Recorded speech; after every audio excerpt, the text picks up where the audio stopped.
Soyez bienvenus, nous sommes heureux de vous accueillir, de vous retrouver pour ce nouveau numéro d'International, l'émission réalisée sur l'antenne de TV5 Monde en liaison avec Radio France Internationale et le quotidien Le Monde. Aujourd'hui, nous allons parler de l'aide française à la coopération, comme on dit autrefois, au développement, comme on dit aujourd'hui. Nous allons parler d'Ebola, de la francophonie et de la vie politique française. Nous recevons Madame Annick Girardin, secrétaire d'État donc au développement et à la francophonie. Merci Madame d'être avec nous.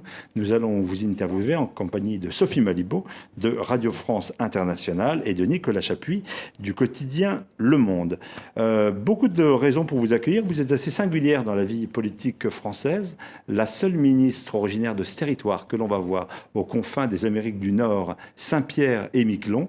Voilà, aucun ministre avant vous du gouvernement français ne venait de ce lointain territoire. Vous nous direz s'il y a de ce fait un regard différent sur le portefeuille qui est le vôtre. Et puis nous allons parler de l'aide au développement, de l'aide de la France au développement. La France qui est un acteur important dans ce domaine, mais un acteur dont la contribution est en légère érosion. Je vous propose, avant de vous entendre, de faire un gros plan précisément sur cet effort au développement et à la coopération. La coopération française a désigné 16 pays africains comme prioritaires. Avec un budget annuel d'environ 10 milliards d'euros, la France est le 4e contributeur mondial après les États-Unis, l'Allemagne et le Royaume-Uni. Pendant la campagne électorale, sur le plateau de TV5, le candidat socialiste reste prudent. Bon, chacun connaît nos contraintes budgétaires, donc je ne vais pas ici promettre que nous allons atteindre les 0,7% du PIB que chaque candidat, à un moment ou à un autre, a pu proclamer ces 20 dernières années, sans l'atteindre.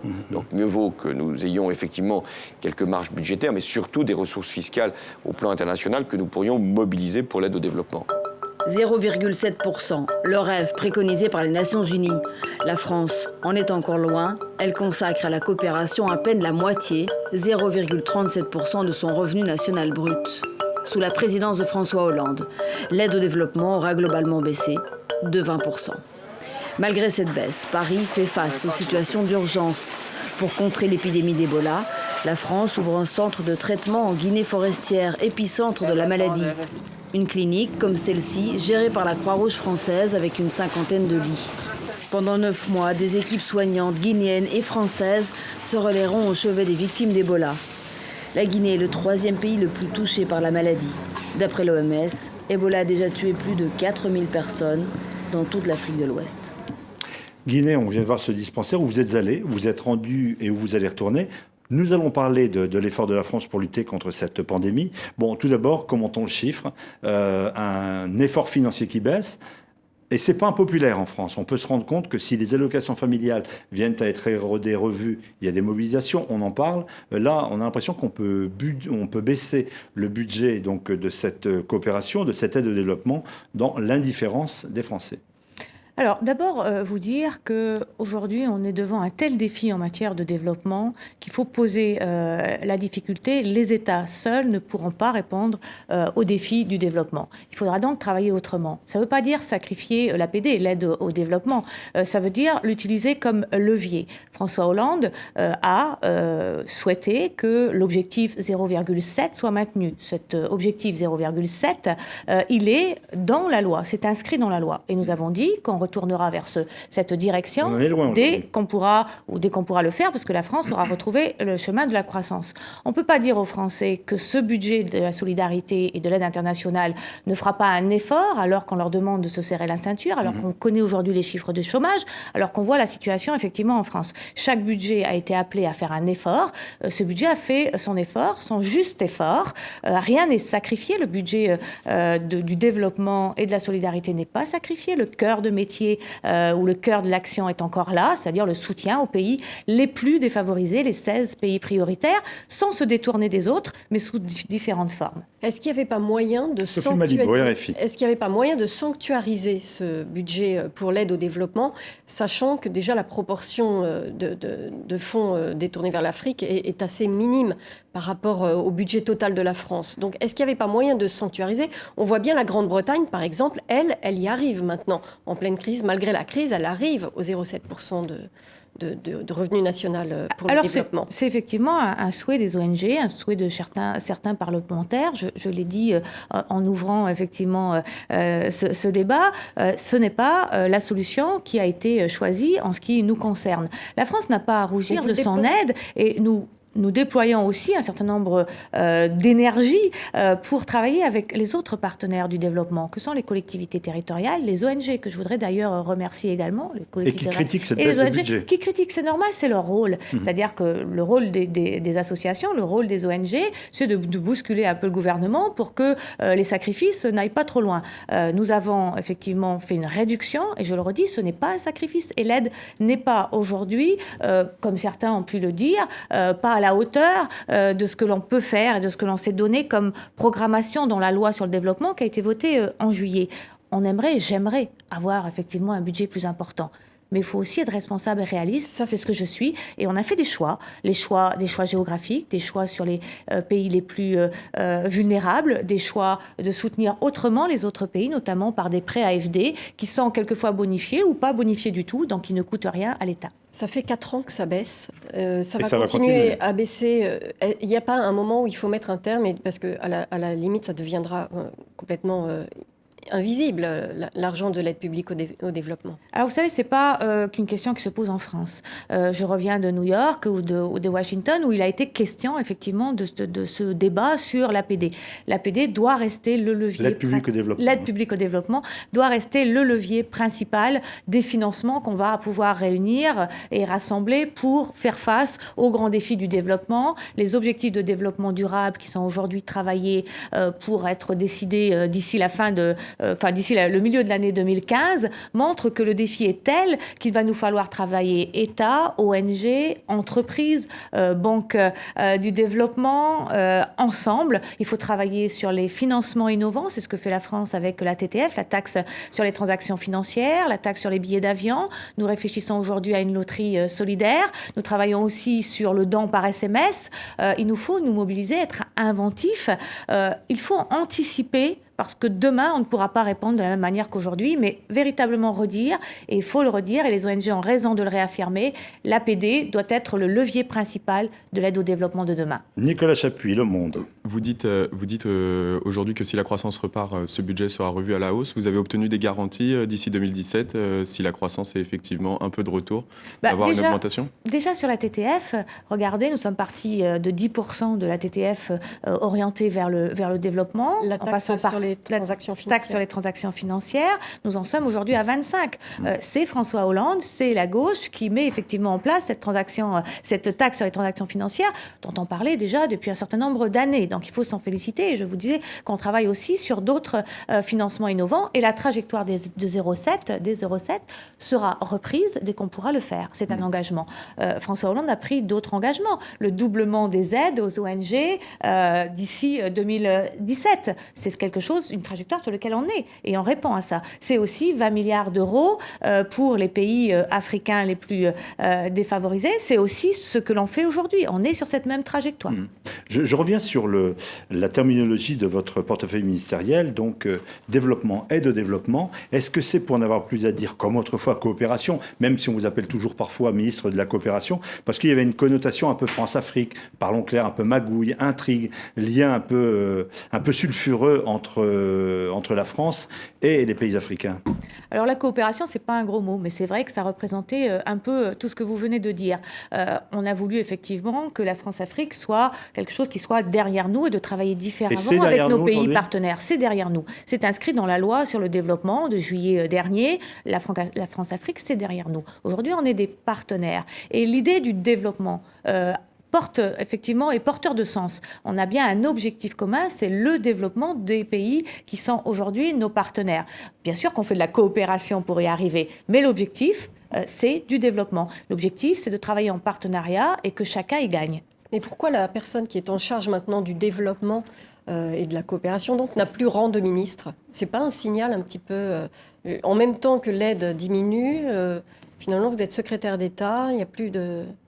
Alors, vous savez, entre secrétaire d'État ou ministre délégué, ce qui était mon prédécesseur Pascal Canfin, à qui je veux rendre hommage aujourd'hui, puisque la loi sur le développement, c'est lui qui l'a initiée à la demande de François Hollande. ça n'a pas beaucoup de sens pour moi, peu m'importe le titre. L'idée, c'est d'être dans l'action et de répondre effectivement aux besoins. Peu importe le titre. Et puis, à côté du développement, j'ai aussi la mission du développement de la francophonie. Et honnêtement, les deux se rejoignent, même si les ONG étaient un peu inquiètes au départ sur cette question. Et vous vous occupez également du climat. Il y a plusieurs ministères qui vont s'occuper de cette... puisque la France va donc accueillir le sommet contre le risque de réchauffement climatique. Contre le réchauffement climatique. On a l'impression que cette question-là, elle prend le pas quasiment sur l'objectif de développement. Est-ce que c'est le moment pour les pays maintenant qui sont en train de souffrir, qui sont confrontés à l'immédiat, à l'urgence du côté de la pauvreté, est-ce que c'est le moment d'entonner cette grande marche vers la réduction du climat? Comment est-ce que ça peut être audible de leur côté? Alors, vous savez, très très vite en arrivant, puisque le climat, c'est pas quelque chose que j'avais vu tout de suite dans les attributions que j'aurais en prenant ce secrétariat d'État, très très vite, et il n'y a pas que moi, on dit aujourd'hui, et c'est vrai, dans les faits, j'ai pu le constater, et je vous parlerai de certaines expériences, la lutte contre la pauvreté va de pair avec la lutte contre le dérèglement climatique. Le dérèglement climatique, c'est quoi? C'est la montée des eaux. Quand on va au sommet des petits États insulaires, et qu'on constate qu'un certain nombre de gens ont déjà les pieds dans l'eau et que leurs îles peuvent effectivement risquer dans certains cas de disparaître, on voit bien que l'urgence, elle est là, mais qu'on est aussi sur des pays en développement. Et quelquefois, notamment sur l'Afrique, on est aussi sur des pays francophones. Donc moi, je suis très à l'aise avec les trois parties de mon portefeuille. La question du climat, c'est une vraie question. Le dérèglement climatique doit totalement être pris en compte aujourd'hui dans toute la politique de développement. Si on ne la prend pas en compte, c'est un siècle de développement ou de soutien au développement qui va être réduit à néant. C'est-à-dire que si on parle de la sécheresse, si on parle de la montée des eaux, si on parle petit à petit de la perte des côtes que l'on a, on voit bien que sont toujours toucher les pays les plus vulnérables, même si la France est également touchée. On peut parler de l'Afrique, qui a la double peine, qui ne contribue pas à ce réchauffement climatique, mais qui en est directement impacté. Les Européens viennent de se mettre d'accord pour baisser d'ici à 2030 de 40% les gaz à effet de serre. L'Afrique subit à nouveau très très directement ces méfaits du réchauffement climatique. Alors il faut déjà se réjouir de la position que viennent de prendre les Européens. Il était important pour la France, il est important pour les Européens qu'on prenne ce type de décision, qu'on ait effectivement des ambitions, qu'on soit courageux dans les mesures que l'on va prendre, tout simplement parce que on va porter Paris Climat 2015, donc en décembre 2015, il est important d'être exemplaire. Ensuite, c'est vrai, quand on va en Afrique, quand on va sur les petites îles, on se rend bien compte que les effets sont déjà là et que ce sont les moins pollueurs aujourd'hui et qu'il nous faut programmer dans toutes nos missions de développement tenir compte de l'adaptation. L'adaptation, c'est quoi? Par exemple, à Samoa, c'est de dire on va délocaliser un village, mais suffisamment haut pour que demain, ce qui est arrivé déjà deux fois dans les générations passées, on n'ait pas à redéplacer un village. La France a ce type d'initiative. La France, vous savez, avec ses outre-mer, mais aussi ses côtes françaises, et très à la pointe, deuxième domaine maritime au monde, après les États-Unis, est à la pointe d'un certain nombre d'expérimentations et de technicités, notamment avec nos entreprises, qui peuvent répondre à toutes ces difficultés aujourd'hui. On doit être aux côtés des petits États insulaires, on doit être aux côtés de l'Afrique. On a expérimenté un certain nombre de choses et je crois qu'on sera en bonne position pour être des médiateurs dans cette année de négociation en 2015. Nicolas Chapuis. Vous étiez à New York, où vous avez rencontré vos partenaires. Est-ce que vous avez l'impression aujourd'hui qu'avec la Chine qui a le pied sur le frein, les États-Unis pareil, est-ce que les conditions sont réunies pour avoir ce grand accord en France en 2015 dont rêvent beaucoup de pays sur le climat ? Alors, il est clair qu'on veut tous, enfin du moins la France veut, et on a plusieurs partenaires, notamment effectivement l'Europe, mais d'autres pays, on veut un accord ambitieux. On veut un accord universel. On veut aussi un accord qui prépare ou qui présente les solutions. Mais vous avez senti que les autres étaient prêts à cet accord? Alors, à New York, on voit la dynamique, c'est-à-dire qu'on la sent dans les discours des chefs d'État ou de gouvernement qui sont présents. On sent bien d'ailleurs qu'un certain nombre de discours que la France porte depuis longtemps, notamment sur l'adaptation, c'est-à-dire et qui est dans la loi de juillet 2014, prévoyant déjà dans tous nos projets de soutien au développement la question de l'adaptation au réchauffement climatique. On voit là le président des États-Unis, donc Obama, reprendre ce discours, dire l'adaptation doit immédiatement être dans les faits pour les pays comme pour les soutiens qu'on peut amener à l'international aux pays en développement. On voit que ce discours avance. On voit que les lignes ont bougé du côté des États-Unis comme du côté de la Chine. Alors, pas suffisamment à la hauteur de ce qu'on voudrait. Mais je crois que l'erreur de Copenhague, ça a été que certains pays décident ou ont voulu décider pour tous les autres. La France souhaite aujourd'hui, et nous sommes 3 ministres aujourd'hui au travail, soit de rencontrer l'ensemble des pays et que chacun ait sa place dans ce débat et que chacun puisse effectivement avoir un rôle dans ces propositions. Et je rappelle que c'est très important le volet agenda des solutions, c'est-à-dire concrètement qu'est-ce qu'on peut faire, concrètement quelles sont les réponses qu'on peut apporter, parce que les citoyens et les pays en développement attendent cette réponse. L'autre réponse qu'attendent les pays en développement, et là encore New York a été un grand moment, c'est le fonds vert et la capitalisation du fonds vert. Le fonds vert qui va être consacré à 50% pour les pays les plus défavorisés, sur l'adaptation notamment, où la France a fait une annonce d'1 milliard de dollars, rejoint par l'Allemagne, et où on voit maintenant qu'il y a une dynamique qui a été créée. Nous devons réussir à atteindre les 10 milliards d'euros de manière à donner confiance à nos pays partenaires. Ce milliard d'euros qu'on va mettre dans le fonds vert, est-ce qu'on sait déjà comment est-ce qu'il va être financé aujourd'hui? Parce qu'il y a un doute sur la Bien question. sûr, il est identifié. Nous avons effectivement une partie sur la TTF, la taxe, je redis, la taxe sur les transactions financières, et l'autre partie budgétaire. C'est donc de l'argent qui échappe à l'urgence, à la priorité du développement. C'est de l'argent qui est mis effectivement en faveur du développement, puisque la question du climat et du fonds vert rejoint effectivement le développement et du plus long terme. Et là, on montre aussi que pour arriver à l'échéance qui a été souhaitée à Copenhague de arriver aux 100 milliards, au-delà des 10 milliards, aux 100 milliards de promis à Copenhague, il nous faudra travailler avec tous les acteurs. Et j'en reviens à la question du développement tout à l'heure. On voit bien que le développement et la question du climat se rejoignent et que ce grand défi, on ne pourra le relever que si nous sommes unis, l'ensemble des pays bien sûr, mais les ONG, je le redis, les entreprises, l'ensemble du privé.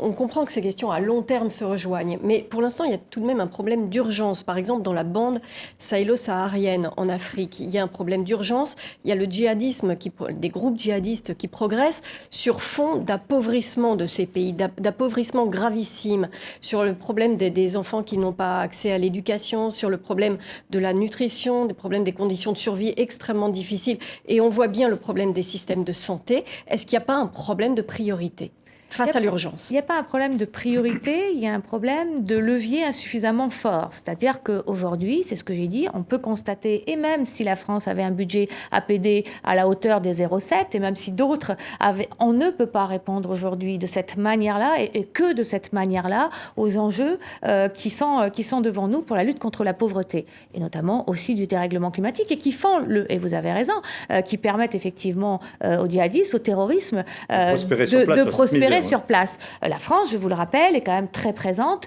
dans toute la bande du Sahel et répond aux urgences et travaille déjà sur le développement. Je me suis rendue au Mali, je me suis rendue dans un certain nombre des pays du Sahel, et on voit bien que la France, elle est active. Elle ne peut pas faire seule, et même elle ne pourra pas faire sans un certain nombre de partenaires le multi-classique que nous pouvons faire aujourd'hui, c'est-à-dire travailler avec d'autres pays ou travailler avec la Commission européenne. Il faut de nouveaux acteurs pour agir de manière plus forte sur le terrain. Et c'est ce que je fais, je me mobilise pour ces questions-là, c'est-à-dire d'anticiper les solutions et de préparer l'avenir. Vous dites on ne peut pas. On voit bien que, par exemple, pour la lutte contre Ebola, maintenant, on est en train de trouver un vaccin, éventuellement. Et donc, jusque-là, l'épidémie a eu plusieurs récurrences, jamais on n'a trouvé. Maintenant, il y a une urgence, on trouve. Donc, est-ce qu'il n'y a pas un moment où c'est une question de priorité et qu'il faudrait décider peut-être d'aller là où l'urgence... Alors, l'urgence Ebola est là, et on peut se féliciter aujourd'hui, et vous le voyez bien, de l'implication, même si elle peut être tardive, et vous avez raison de éventuellement le dire, même si elle peut être tardive, la mobilisation aujourd'hui, elle est là. Alors, elle est là peut-être trop encore financièrement, comme quoi ce n'est pas toujours une problématique liée aux moyens financiers, et que Ebola, ce ne c'est pas qu'avec des billets de banque qu'on va lutter contre Ebola, c'est bien par une mobilisation sur le terrain. Et ce que fait la France là en ce moment, c'est de dire passons à l'action, allons sur le terrain, ouvrons les centres de traitement, c'est ça le plus important. Annick Jardin, on reparle d'Ebola dans un instant, après ce point d'information sur les antennes de RFI et de TV5 Monde. À tout de suite.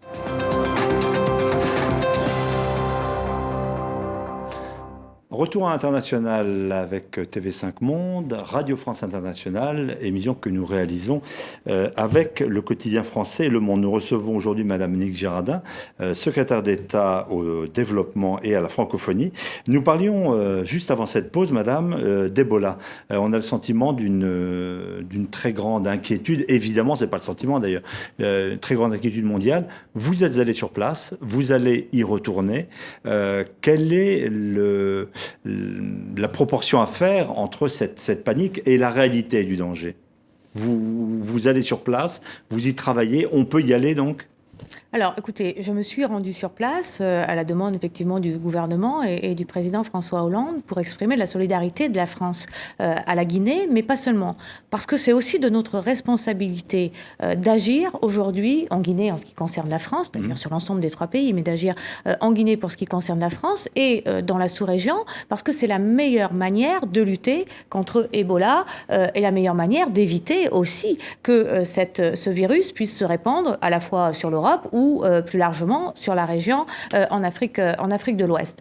Ça veut dire renforcer pour le moyen terme et le plus long terme, les systèmes de santé, parce qu'on voit que le problème, il vient de là, des systèmes de santé tellement fragiles et très défaillants, qui n'ont pas pu lutter contre, effectivement, ce virus, contrairement au Sénégal, où on a vu, effectivement, qu'il y avait un cas et qui a été traité et guéri, tant mieux. La Côte d'Ivoire, que nous soutenons et qui est aujourd'hui prête, si il y avait malheureusement un cas qui devait se développer en Côte d'Ivoire, on voit bien que les systèmes de santé, c'est vraiment la vraie garantie. Première chose. Deuxième chose, il ne faut pas non plus...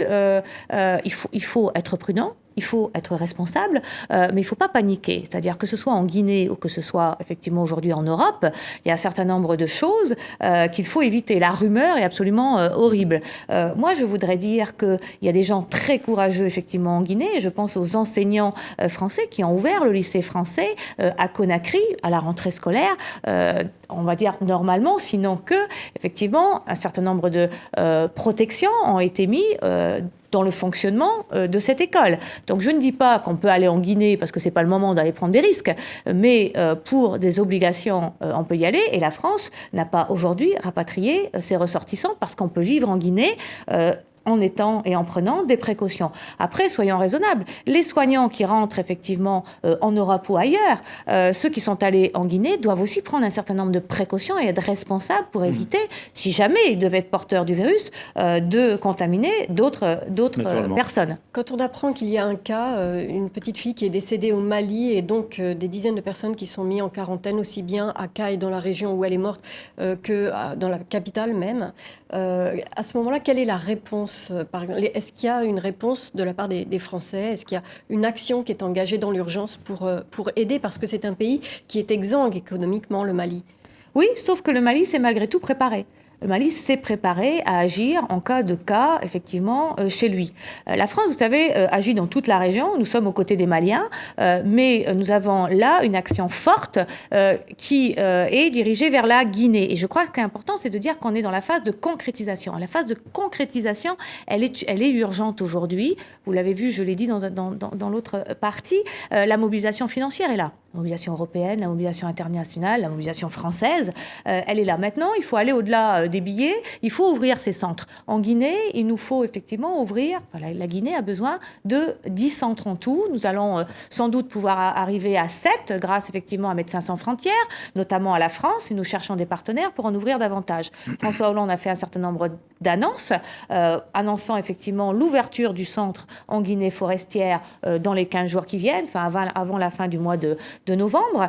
Et c'est important parce que c'est là l'épicentre, c'est là qu'il faut intervenir rapidement. Nous allons ouvrir 2 autres centres avec notamment la Croix-Rouge et d'autres partenaires. Nous allons ouvrir aussi, et c'est important, un centre spécifiquement réservé aux soignants volontaires nationaux.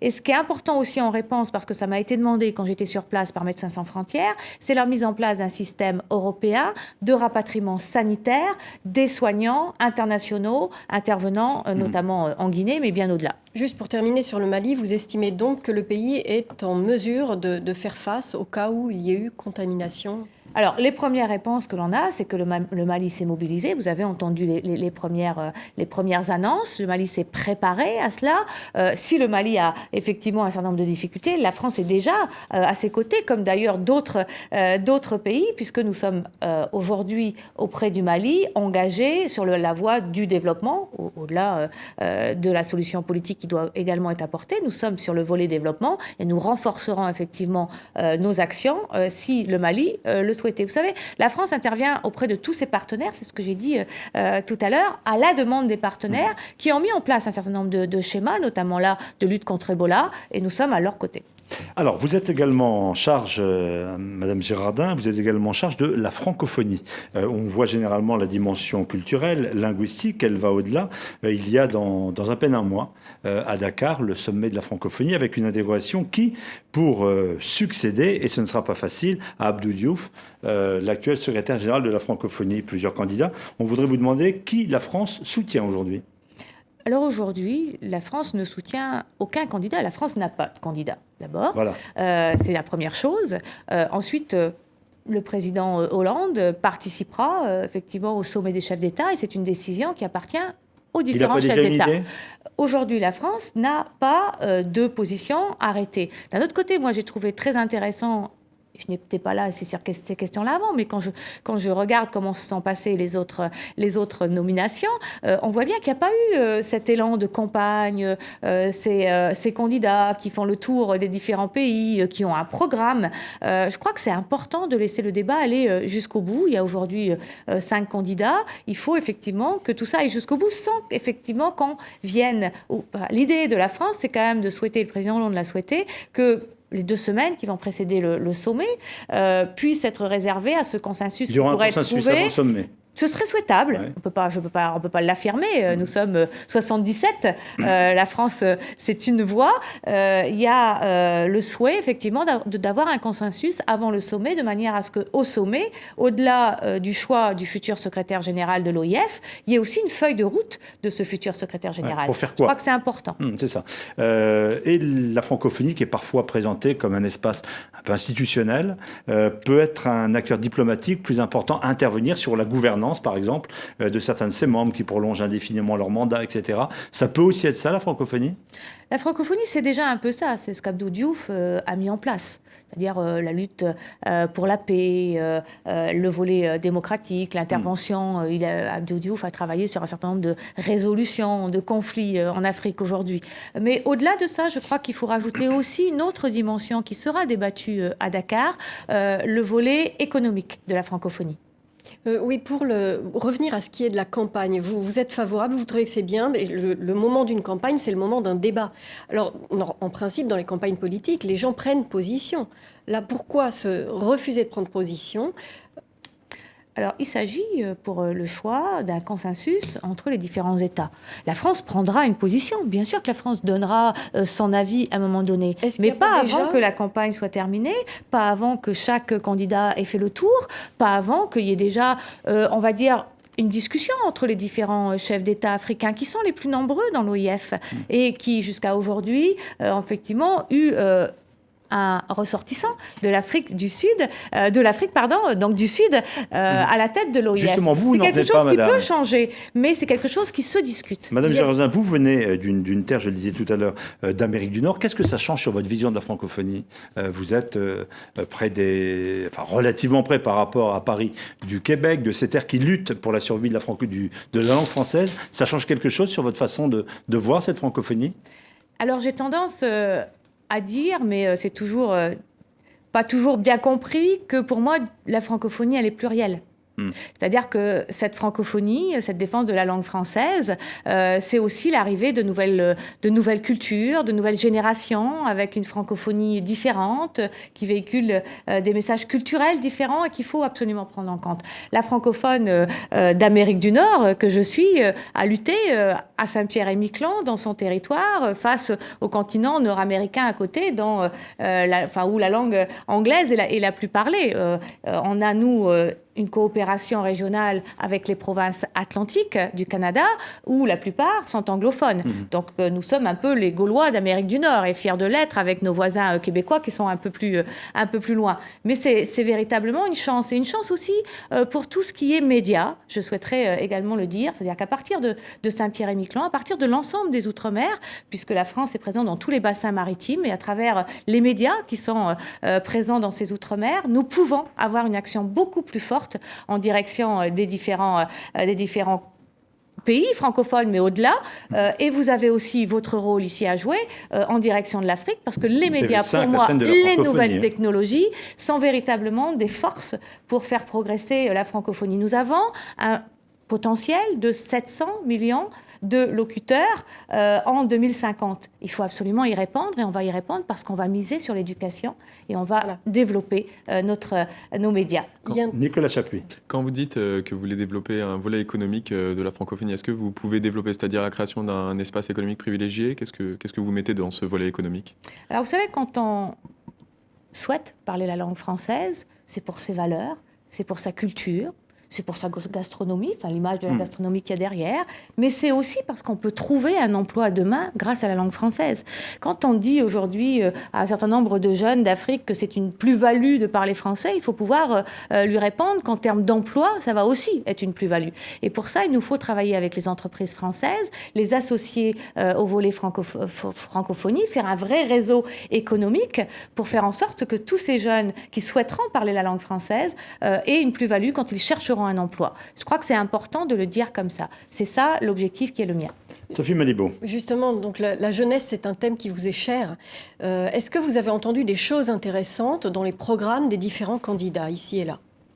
Oui, tout à fait. Chacun a pris conscience, que ce soit effectivement la candidate du Nord ou que ce soit les candidats du Sud, de l'importance de cette jeunesse avec la démographie africaine qui est explosive. Et demain, on a effectivement une jeunesse qui demande à trouver sa place. Soit on lui répond en matière d'éducation, de formation professionnelle, d'emploi, soit cette jeunesse qui peut être une chance extraordinaire pour l'Afrique et pour la francophonie, devient une difficulté.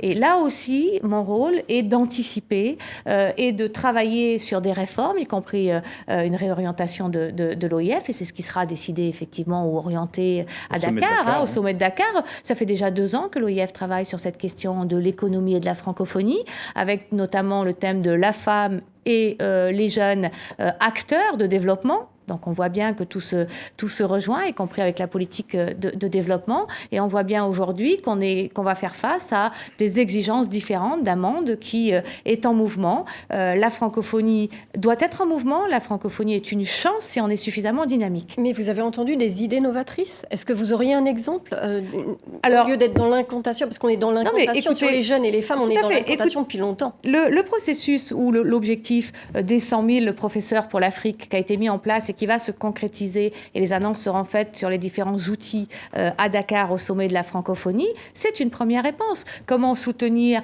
la formation des maîtres ou la formation des enseignants en Afrique à distance? Comment utiliser de nouvelles technologies? Comment effectivement revoir notre manière de voir l'éducation? Comment organiser des réseaux avec les universités? Oui, il y a beaucoup de propositions. Et puis sur le volet économique, il y a eu le rapport Attali qui a été remis également au président de la République il y a très peu de temps, qui aujourd'hui fait partie aussi d'un certain nombre de propositions qui sont moulinées et il y a un volet éducation, et justement moulinées pour apporter une réponse. Dans le volet éducation, il parle des acteurs privés. Est-ce que vous êtes favorable à ça? Écoutez, on ne peut pas dire si on est défavorable ou favorable comme ça.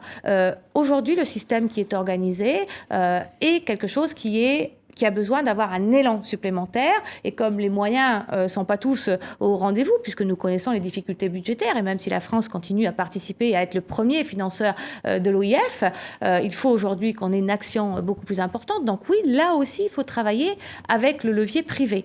De là aller vers un système entièrement privé, c'est une réflexion qu'il nous faut mener au sein de l'OIF.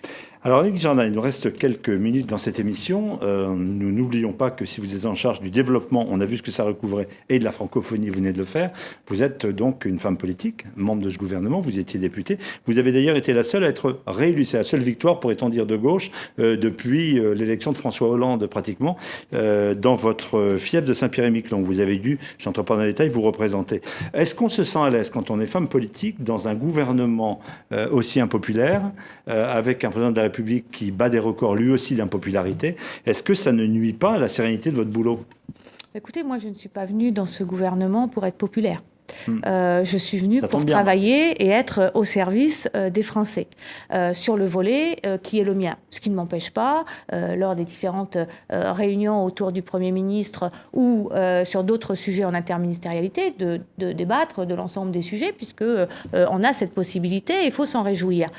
La situation aujourd'hui, c'est quoi? C'est une France que nous avons découvert dans une situation absolument catastrophique et sans doute une volonté d'aller de l'avant qui, pour l'instant, n'a pas suffisamment apporté ses fruits. Vous savez, le malade, la France était largement malade. Et le remède prend du temps, effectivement, à se mettre en place, ou du moins à apporter ses réponses. On voit effectivement les chiffres du chômage aujourd'hui, et on voit bien qu'il nous faut encore davantage nous mobiliser. C'est pour ça que moi, j'en appelle à l'ensemble du gouvernement, mais au-delà, à l'ensemble des forces de gauche, à une mobilisation et à faire front derrière, effectivement, le gouvernement, parce qu'il y a une véritable réponse. Les Français nous attendent. Ils n'ont aucune envie qu'on leur parle de conflits politiques entre les uns ou les autres, ou de petits intérêts de certains, mais bien qu'on leur apporte des réponses concrètes à leurs difficultés de tous les jours. Ils les attendent, en effet. Nicolas Chapuis, Le Monde. Annick Jardin, vous parlez justement de conflits politiques. Le Parti radical de gauche auquel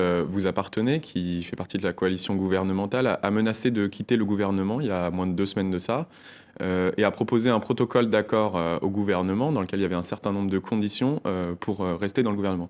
Alors déjà, est-ce que vous avez approuvé cette stratégie de l'ultimatum à l'intérieur de votre parti ? Alors, vous savez, comme beaucoup, que je me suis abstenue sur cette idée d'ultimatum. D'un autre côté, cet accord obtenu, je crois qu'il aurait fallu, et il faudra le faire systématiquement, comme le fait l'Allemagne d'ailleurs, quand il y a plusieurs partis politiques unis dans un gouvernement. Et je crois que c'est important parce que ça donne une meilleure lisibilité et ça permet de faire des évaluations en cours de route et de revoir les choses. Cet accord ? Cet accord a été obtenu par ceux qui ont été nommés et qui ont travaillé dans les différentes relations avec le gouvernement et le PS, puisque c'est un accord qui a été négocié. Moi, je trouve aujourd'hui qu'on en a les bases. Il faut maintenant aller au-delà de ces bases et travailler sur des questions qui tiennent à cœur au PRG. Et c'est pour ça, d'ailleurs, qu'il y a eu ce mouvement. Mais quand on regarde l'accord, quand on regarde la liste des conditions que vous avez fixées, ce que vous avez obtenu à la fin, vous avez obtenu assez peu de choses. Il y a quand même tout un certain nombre de propositions qui ont été balayées par le Premier ministre. Est-ce qu'il n'y a pas un problème de crédibilité de la parole du PRG qui menace de quitter le gouvernement et qui, une semaine après, se rétracte? Non, au contraire, je crois que... Et en plus, ça a été décidé avec l'ensemble des militants. Donc, c'est pas le président du PRG, c'est pas que les membres du gouvernement, c'est bien l'ensemble du PRG qui a fait ce choix face à la réponse du Premier ministre. Franchement, moi, je crois que c'est le moment de parler de ce que peut apporter le PRG au gouvernement et à la réflexion et au débat. Moi, je suis pour le débat. D'ailleurs, c'est là qu'on apporte la richesse, les idées dont on parlait tout à l'heure.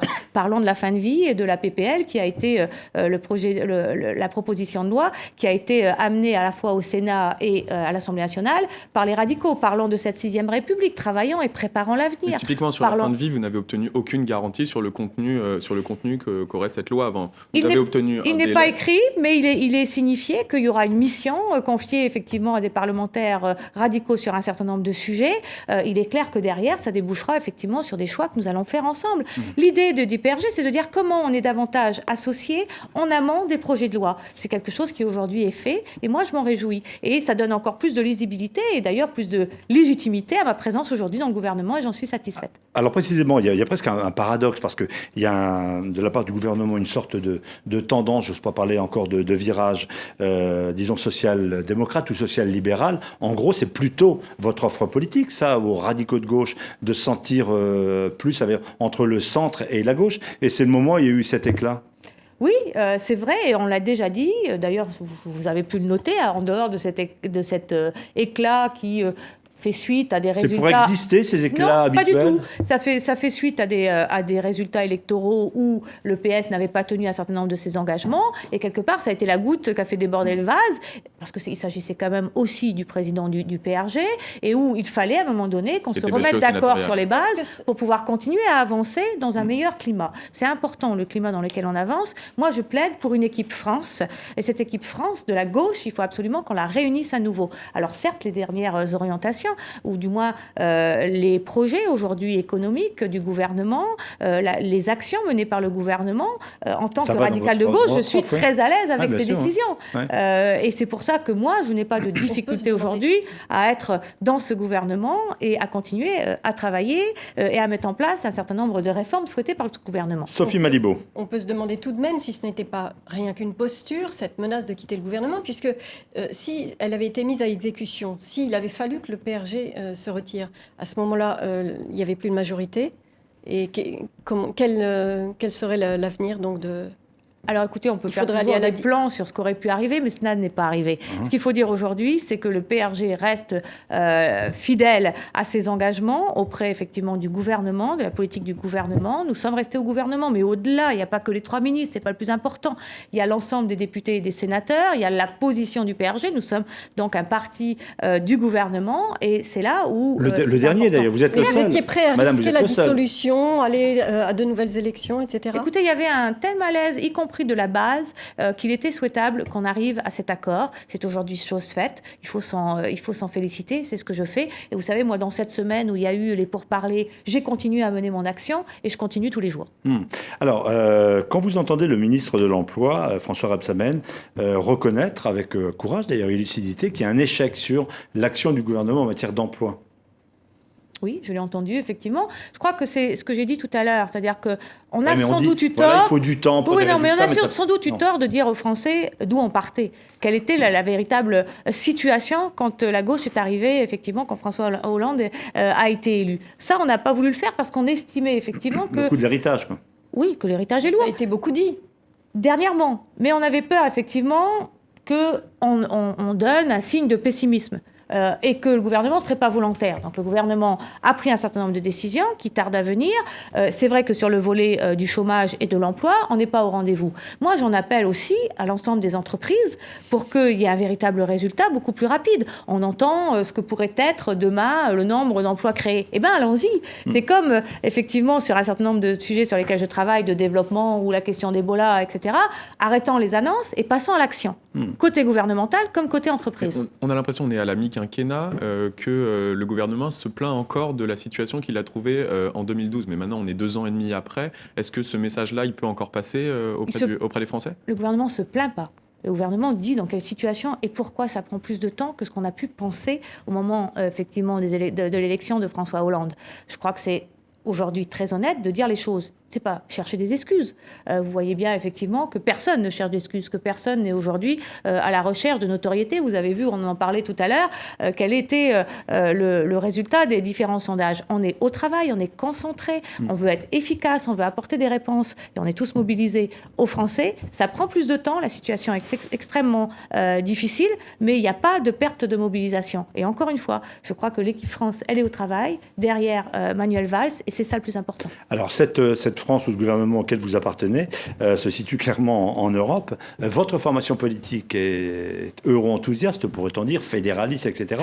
Lorsque vous voyez qu'aujourd'hui, l'Europe réunit le plus de thèmes d'eurosceptiques, voire d'anti-européens, que le Front National, il fait des scores, l'extrême droite, il fait des scores importants en Grande-Bretagne, en France ou ailleurs. Cette idée, pourquoi est-ce que cette idée ne marche plus ? Elle n'est pas assez portée, elle n'est pas assez revendiquée dans le discours politique, le vôtre peut-être aussi ?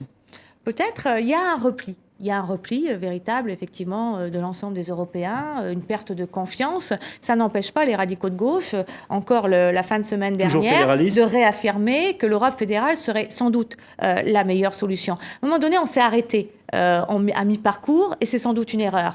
Et je crois qu'il faudra aller plus loin. C'est pour ça d'ailleurs aussi que nous voulons revoir le mode d'élection des européennes en France pour qu'il y ait une véritable mobilisation et derrière qu'on aille vers véritablement une Europe fédérale. Nous continuons effectivement à avoir cette vision des choses, comme nous continuons à parler de la 6e République, comme c'était le cas la semaine dernière, avec beaucoup d'humour sans doute sur la suppression du Premier ministre, mais beaucoup de réflexion aussi. Et les radicaux ont à apporter aujourd'hui sur la scène politique et sur les prochaines échéances qui vont nous rassembler. Et quand vous voyez qu'aujourd'hui Bruxelles... Dernière question, une réponse courte. Quand vous voyez qu'aujourd'hui Bruxelles menace possiblement de recaler le budget de la France, est-ce que vous êtes favorable à assumer un rapport de force avec Bruxelles et avec l'Allemagne, comme le prônent certains au gouvernement ? On a un devoir de responsabilité et de transparence, que ce soit avec les Français ou que ce soit avec l'Europe, et on peut faire à la mesure de nos moyens et pas plus. Merci Madame Girardin d'avoir été l'invitée d'International aujourd'hui. Nous nous retrouverons la semaine prochaine pour un autre invité. Merci d'avoir accepté notre invitation, Madame. Merci.